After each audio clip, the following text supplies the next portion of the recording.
Hi everyone, এই ভিডিওতে আমরা দেখব যে নেটক্যাট ব্যবহার করে কিভাবে আমরা নেটওয়ার্কের বিভিন্ন ইনফরমেশন বের করতে পারি। নেটক্যাট হলো কালি লিনাক্সের একটি টুল, যেটা ব্যবহার করে আমরা কিন্তু নেটওয়ার্কে বিদ্যমান বিভিন্ন ধরনের ইনফরমেশন বের করতে পারি এবং ইনফরমেশনগুলো কাজে লাগিয়ে পেনিট্রেশন টেস্টিং এর ক্ষেত্রে পরবর্তীতে বিভিন্ন কাজ করা যায়।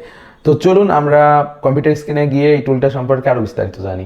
যখন প্রশ্ন আসে নেটওয়ার্ক সিকিউরিটি নিয়ে, তখন এনম্যাপ টুল অনেক বেশি পপুলার, কিন্তু এনম্যাপের থেকেও অ্যাডভান্স একটি টুল আছে, সেটির নাম হলো নেটক্যাট। এই টুলটি ব্যবহার করে আমরা নেটওয়ার্কের সাথে কানেক্টেড অন্যান্য ডিভাইসের সাথে ঠিক যেমন কমিউনিকেট করতে পারি, তার পাশাপাশি আমরা চাইলে ওই ডিভাইসটায় অ্যাক্সেস গেইনও করতে পারি। তো কালি লিনাক্সে আমরা কিন্তু নেটক্যাট টুলটি বাই ডিফল্ট ইনস্টল পেয়ে যাব, যেমনটা আপনারা এই জায়গায় দেখতে পাচ্ছেন। তো এটা হলো নেটক্যাট টুল, আর নেটক্যাট টুল -h এই কমান্ডটি রান করলে কিন্তু নেটক্যাটের হেল্প চলে আসে। তো এখানে আমরা আসলে দেখতে পারবো বেসিক কিছু কমান্ড ইউজ করার নিয়ম। আসলে আমরা কিভাবে কমান্ডগুলো ইউজ করতে পারি এখান থেকে আমরা সেটাই জানতে পারবো।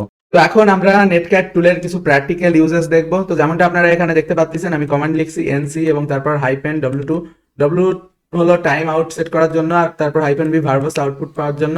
আর এখানে আমি লিখছি একটি ওয়েব ইউআরএল, যেটা হলো technicalbangla.com, এবং তারপর কোন রেঞ্জ থেকে কোন রেঞ্জের পোর্ট সম্পর্কে ইনফরমেশন বের করবে সেটা। তো এটা লিখে যখন আমি ইন্টারপ্রেস করব, তো এখন কিন্তু আসলে এ 1000 থেকে শুরু করবে, এক এক করে নিচে নামবে এবং চেক করবে যে কোন পোর্ট ওপেন আছে আর কোনটা থ্রু আমরা আসলে কানেকশন পেতে পারি। আর এখানে কিন্তু আমরা দেখতে পাচ্ছি যে কোন কোন পোর্টের নাম কি, আর সেটার আসলে কানেকশন টাইম আউট দেখাচ্ছে, তার মানে ওইগুলো অ্যাভেলেবেল নেই। তো এখানে এভাবে কিন্তু আমরা টোটালি একটা নেটওয়ার্ক বলেন, একটি ওয়েব অ্যাড্রেস বলেন, কিংবা কোনো আইপি অ্যাড্রেস বলেন, সেটার ইনফরমেশন বের করতে পারি। আর হ্যাঁ, আমরা কিন্তু ifconfig এই কমান্ডটি যদি লিখি, তাহলে আমাদের আইপি অ্যাড্রেস পেয়ে যাব। তো আমরা কিন্তু আমাদের এই সিস্টেমেও কোন কোন পোর্ট ওপেন আছে, তাছাড়া আমাদের যে ইথারনেট কানেকশন এটাতে কোন কোন পোর্ট ওপেন আছে, এর ইনফরমেশনগুলো বের করতে পারি। তাছাড়া আপনি যদি ওয়াইফাই এর সাথে কানেক্টেড থাকেন, তো সেক্ষেত্রে আপনারা কিন্তু আপনাদের রাউটারেরও গেটওয়ে অ্যাড্রেস পেয়ে যাবেন। তো ওটা ব্যবহার করেও কিন্তু অনেক ইনফরমেশন বের করা যায়। তো অ্যাজ লাইক যেমনটা আমরা জানি, আমরা যদি হোস্ট এবং তারপর কোনো ওয়েব অ্যাড্রেসের নাম লিখি, তখন কিন্তু সেটার হোস্ট অ্যাড্রেস সম্পর্কে জানতে পারবো। এখানে আমরা সেই ওয়েব সার্ভারটির IPv6 এর অ্যাড্রেস পেয়ে যাব এবং এর পাশাপাশি IPv4 এরও অ্যাড্রেস পেয়ে যাব। তো তার পাশাপাশি এখানে আপনারা দেখতে পাচ্ছেন সেটার ইমেলের ইনফরমেশনও পাওয়া যায়। অ্যাজ লাইক এর আগে যেমনটা আমরা কোনো ওয়েবসাইটের সম্পর্কে আরো বেশি ইনফরমেশন বের করার জন্য যে কমান্ডটি ইউজ করতাম, সেটা হলো হুইজ। এই কোয়ারিটা ব্যবহার করে আমরা কিন্তু একটা ওয়েবসাইটের ওনারের সম্পর্কে A to Z total information বের করতে পারতাম, এবং তার ঠিকানা, নাম, ইনফরমেশন A to Z সব ইনফরমেশন কিন্তু এখানে অ্যাভেলেবেল পাওয়া যায়। তো এভাবে কিন্তু একটা ওয়েব সার্ভারের ডোমেনের ইনফরমেশন বের করা যায় হুইজ ইউজ করে, আর হোস্টের ইনফরমেশন বের করা যায় হোস্ট এবং তারপর ওয়েব অ্যাড্রেস লিখে। তো আসলে এখানে পার্থক্য কোথায় আপনারা দেখেন, এখানে হোস্টে কিন্তু আমরা হোস্ট সম্পর্কে ইনফরমেশন পাচ্ছি, যে এটার যে হোস্টিং, তো ওইটার যে আইপি অ্যাড্রেস IPv4 এবং 6 সেটার যে অ্যাড্রেস যেটা থেকে আসলে ইনকামিং হচ্ছে ওইটা সম্পর্কে জানতে পারতেছি। তো ওখানে আসলে আমরা কিন্তু চাইলে ইউআরএল না লিখে এই আইপিটাও লিখতে পারি। আর অ্যাজ লাইক যেমনটা আপনারা এখানে দেখতেছেন, হুইজ এই কমান্ডটা ব্যবহার করে আমরা কিন্তু ডোমেনের সম্পর্কে ইনফরমেশন পাচ্ছি। তো একটা ওয়েবসাইটের ঠিক এই ডোমেন জিনিসটা যা, এই আইপি অ্যাড্রেস জিনিসটাও তাই। ডোমেনটা হলো ওয়েব ব্রাউজারে লেখার জন্য ইউজ হয়ে থাকে, আর আইপি অ্যাড্রেস ব্যবহার করা হয় নেটওয়ার্ক কমিউনিকেশন করার ক্ষেত্রে। ডোমেন নেম জাস্ট এটাকে মাস্কিং করে। তো এখানে কিন্তু আমরা দেখতে পাচ্ছি আমাদের সেই স্ক্যানিং কিন্তু এখনো বিরাজমান আছে, মানে চলতেছে।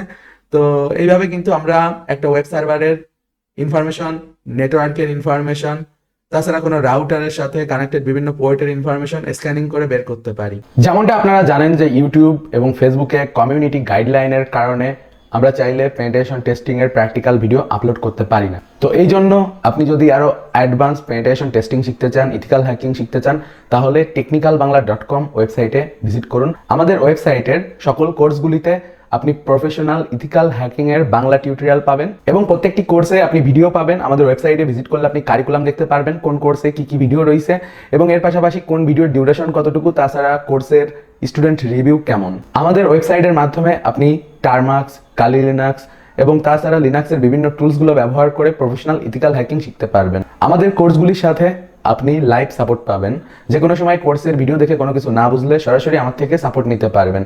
এবং তাছাড়া আমাদের expert cyber security expert team তো আছেই আপনাদের সাপোর্ট দেওয়ার জন্য। আর অবভিয়াসলি গাইস, আপনি এখানে A to Z সকল ধরনের ইথিক্যাল হ্যাকিং এর কোর্স পাবেন। Facebook security expert, ethical hacking with Kali Linux, droid hacking, network security expert, web security expert, digital forensics expert, programming for ethical hacking, freelancing master class, এগুলো ছাড়াও অসংখ্য cyber security এর advance এবং latest course কিন্তু বর্তমানে available আছে। আর obviously একটা জিনিস মাথায় রাখবেন, আমাদের অফিসিয়াল ওয়েবসাইট থেকে কোর্স কিনবেন, তা না হলে কিন্তু লেটেস্ট টুলস এবং লেটেস্ট ভিডিও পাবেন না এবং এর পাশাপাশি সাপোর্টও পাবেন না।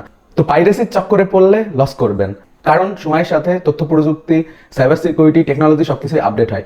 তো অবভিয়াসলি টেকনিক্যাল বাংলায় চোখ রাখবেন। তো অবভিয়াসলি চেক করে নিবেন যে ওয়েবসাইট থেকে আমাদের কোর্সটা কিনতেছেন সেটা technicalbangla.com কিনা, কারণ technicalbangla.com এর বাইরে আমি কোনো জায়গায় কোর্স প্রোভাইড করি না, শুধুমাত্র technicalbangla.com-এই আপনি আপডেটেড কোর্স পাবেন। আর এই টুলটি ব্যবহার করে আমরা নেটওয়ার্কে থাকা ডিভাইসগুলোর সাথে কমিউনিকেট করতে পারবো ইজিলি।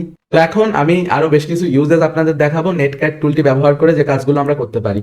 তো সাধারণত নেটক্যাট এই টুলটি ব্যবহার করা হয় টিসিপি, ইউডিপি অথবা ইউনিক্স ডোমেনের বিভিন্ন সকেট এবং পোর্ট স্ক্যানিং এর জন্য। তো এটা ব্যবহার করে আমরা পোর্ট স্ক্যানিং করতে পারি, পোর্ট লিসেনিং করতে পারি, পোর্ট রিডাইরেকশন করতে পারি, ওপেন রিমোট কানেকশন তৈরি করতে পারি, যার মাধ্যমে আমরা আসলে ফাইল ট্রান্সফার এবং তাছাড়া কোনো সিস্টেমে অ্যাক্সেস নেওয়া, নেটওয়ার্কে অ্যাডমিনিস্ট্রেশন করা, এগুলো করতে পারবো। তাছাড়া বিভিন্ন নেটওয়ার্কের ডাটা রিড রাইট করতে পারবো, নেটওয়ার্ক ডিবাগিং করতে পারবো, নেটওয়ার্ক ডিমন টেস্টিং করতে পারবো, তাছাড়া সিম্পল টিসিপি প্রক্সি এগুলো মডিফাই করতে পারবো এবং এর পাশাপাশি সকেট অথবা এইচটিটি প্রক্সির কমান্ড ব্যবহার করে এসএসএল কানেকশন বিল্ড করতে পারবো। তো যাদের সিস্টেমে আসলে নেটক্যাট বাই ডিফল্ট ইনস্টল নেই, যারা লিনাক্সে আছেন, তারা কিন্তু এই কমান্ডটি ব্যবহার করে আপনার সিস্টেমে নেটক্যাট ইনস্টল করে ফেলতে পারেন, সুডো এপিটি গেট ইনস্টল নেটক্যাট, এবং অন্যান্য ডিস্ট্রিবিউশনে এগুলো ফলো করতে পারেন। তো নেটক্যাট টুলটি ব্যবহার করার জন্য আমাদের কিন্তু বেশ কিছু কমান্ড ফলো করতে হয়। তার জন্য যেমনটা আমি আগে দেখাইছি, এনসি অর্থাৎ নেটক্যাট অপশন, এটার অর্থ আমরা আসলে কিভাবে টেস্টিং করতে চাই। তো অপশনের ভিতর কিন্তু অনেকগুলো অপশন অ্যাভেলেবেল আছে, যেমন -v, -p, -z। -v দিলে আমরা ভালো ডিবাগিং এর আউটপুট পাবো, একটা রেজাল্ট দেখতে পারবো। -w দিলে কানেকশনের টাইম আউট সেট করতে পারবো। -q দিলে আমরা স্পেসিফাই করতে পারবো যে কানেকশন ক্লোজিং হতে কত ডিলে হবে, মানে কত টাইমের গ্যাপ হবে। তো এর ভিতর থেকে ভার্বাস মুড, এটা আমাদের সব থেকে বেশি কাজে লাগবে। এটা ব্যবহার করে ম্যাক্সিমাম ইনফরমেশন কালেক্টিং এর কাজ করা হয়। তো এনসি লেখার পর -v আমরা লিখতে পারি, তারপর আমরা এই জায়গায় হোস্ট নেমে সেই আইপি অ্যাড্রেসটা লিখবো। এক্সাম্পল হিসেবে যেমন আমরা এই জায়গায় দেখতে পাচ্ছি যে এই আইপিটা কিন্তু আমরা লিখতে পারি।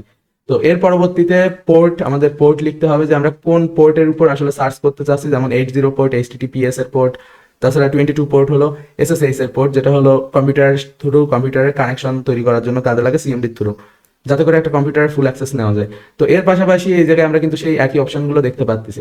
তো এর আগে কিন্তু এইটা আমি আপনাদের দেখাইছি এই কমেন্টে রান করে এনসি একটা এক্সাম্পল ওয়েবসাইট দিয়ে।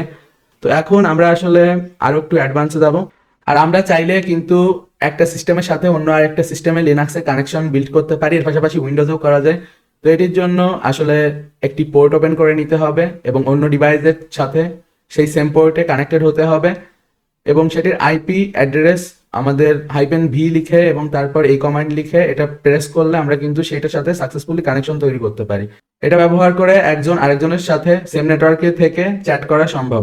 তাছাড়া এই নেটক্যাট টুলটি ব্যবহার করে আমরা কিন্তু ম্যাকেও সেম ভাবে কানেকশন বিল্ড করতে পারি। আর গাইস, তাছাড়া নেটক্যাট এই টুলটি ব্যবহার করে আমরা কিন্তু একটা ডিভাইসের সাথে অন্য একটা ডিভাইসের ফাইল ট্রান্সফারও করতে পারি, ঠিক যেমনটা আপনারা এই জায়গায় দেখতে পাচ্ছেন যে ফাইল কিভাবে ট্রান্সফারের কাজ করা যায়। আর পরবর্তীতে নেটক্যাটের আরো অ্যাডভান্স টিউটোরিয়াল আমরা আনবো। আপনারা কমেন্ট করে জানান যে এই ভিডিওটার সেকেন্ড পার্ট আপনারা চান কিনা, যেখানে আমি দেখাবো যে নেটক্যাট কিভাবে একটি সেম নেটওয়ার্কে থাকা ডিভাইসের উপর অ্যাক্সেস গেইন করতে পারে এবং সেটিকে হ্যাক করে সেটার বিভিন্ন ফাইল, রিসোর্স এগুলো এডিট, চেঞ্জ এবং এর পাশাপাশি সেই ফাইলগুলো মডিফাই করে সেই সিস্টেম থেকে বিভিন্ন ধরনের পেলোড অথবা বিভিন্ন ধরনের স্পেওয়্যার ইনজেক্ট করে সেটার অ্যাক্সেস নিতে পারে এবং তাছাড়া সেটির টার্মিনালেও কমপ্লিটলি অ্যাক্সেস নিয়ে ফেলতে পারবে। উইন্ডোজ মেশিন কিংবা ধরেন লিনাক্স যে কোনো সিস্টেমেই অ্যাক্সেস গেইন করে সেটার বিভিন্ন ফাইল, রিসোর্স এগুলো কালেক্ট করা যায়। তো এই টুলটি আসলে নেটওয়ার্ক অ্যাডমিনিস্ট্রেশনের জন্য ব্যবহার করা হয়, মেন কাজ কিন্তু ওইটা। আর সাইবার সিকিউরিটিতে এটা ব্যবহার করে বিভিন্ন বাজে কাজও করা যায়, আবার অনেক ভালো কাজও করা যায়। বাট আমি আপনাদের বলবো বাজে কাজ থেকে বিরত থাকেন, কারণ ওইটা করে দিন শেষে কোনো লাভ পাবেন না। প্র্যাকটিস করেন, শেখেন ভালোভাবে, তাহলেই কিছু করতে পারবেন। অযথা আপনি যদি এগুলো লোকের ক্ষতির জন্য ইউজ করেন, তখন কিন্তু বিপদে পড়বেন। আর আমি সেটা কখনোই সমর্থন করি না, কারণ এখানে আমি কোনো ক্রিমিনাল বানানোর ট্রেনিং দিচ্ছি না। আমি আপনাদের শেখাচ্ছি যে কিভাবে আপনারা পেনিট্রেশন টেস্টিং করতে পারেন কোনো নেটওয়ার্কে, কোনো সিস্টেমে। একজন ইঞ্জিনিয়ারের একটা জিনিস শুধু তৈরি করে দিলেই হয় না, সেটা সিকিউর কিনা, সেটাতে কি কি ভার্নাবিলিটি আছে, এইগুলো সম্পর্কে অ্যাডভান্স নলেজ থাকাও কিন্তু গুরুত্বপূর্ণ। আর সেই অ্যাডভান্স নলেজগুলো কিন্তু আপনারা আমাদের technicalbangla.com ওয়েবসাইটে থাকা টিউটোরিয়ালগুলোতে পাবেন। তো আশা করি এই ভিডিওটা থেকে অনেক কিছু আপনারা শিখতে পেরেছেন। সুস্থ থাকবেন, সুন্দর থাকবেন। আশা করি ভিডিওটি আপনাদের ভালো লেগেছে। যদি ভালো লেগে থাকে অবভিয়াসলি লাইক দিবেন। ভিডিওটি ফেসবুকে দেখে থাকলে আমাদের ফেসবুক পেজকে ফলো করবেন, আর ইউটিউবে দেখে থাকলে সাবস্ক্রাইব করবেন। আর অবভিয়াসলি কমেন্ট করে জানান যে আপনি পরবর্তীতে কোন ধরনের ভিডিও দেখতে চান, কারণ আপনার মন্তব্য আমাদের কাছে খুবই গুরুত্বপূর্ণ। আপনার মন্তব্যের উপর ভিত্তি করেই কিন্তু আমরা নিত্য নতুন ভিডিও তৈরি করে থাকি, আপনাদের জন্য নিত্য নতুন কন্টেন্ট নিয়ে আসি। আর ভালো লাগলে শেয়ার তো অবশ্যই করবেন। তো সুস্থ থাকুন, সুন্দর থাকুন। Have a nice day. Good bye.